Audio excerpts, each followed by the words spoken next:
நகை கடைக்கு வந்த உடனே 5 பவுண்ட்ல ஆரம் நெக்லஸ் வாங்கி கொடுங்க அப்படின்னு சொல்லி என் ஒய்ஃப் என்கிட்ட கேட்டாங்க.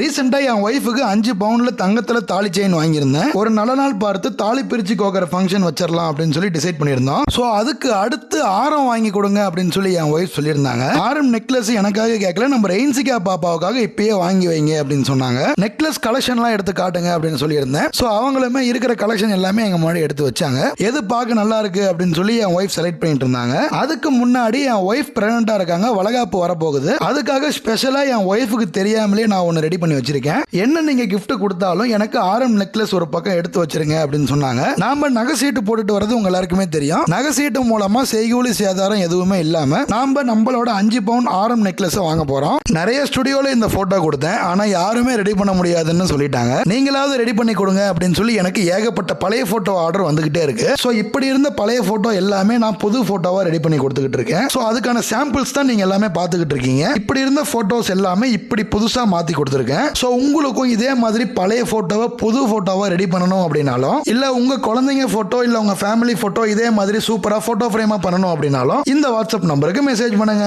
இந்த வாட்ஸ்அப் நம்பருக்கு மெசேஜ் பண்ணீங்கன்னா நீங்க அனுப்புற போட்டோவை போட்டோ ஃப்ரேமா ரெடி பண்ணி உங்க அட்ரஸ்க்கே கொரியர் போட்டுருவோம். ஸோ உடனே இந்த வாட்ஸ்அப் நம்பருக்கு மெசேஜ் பண்ணுங்க, உங்க ஆர்டர் பிளேஸ் பண்ணுங்க.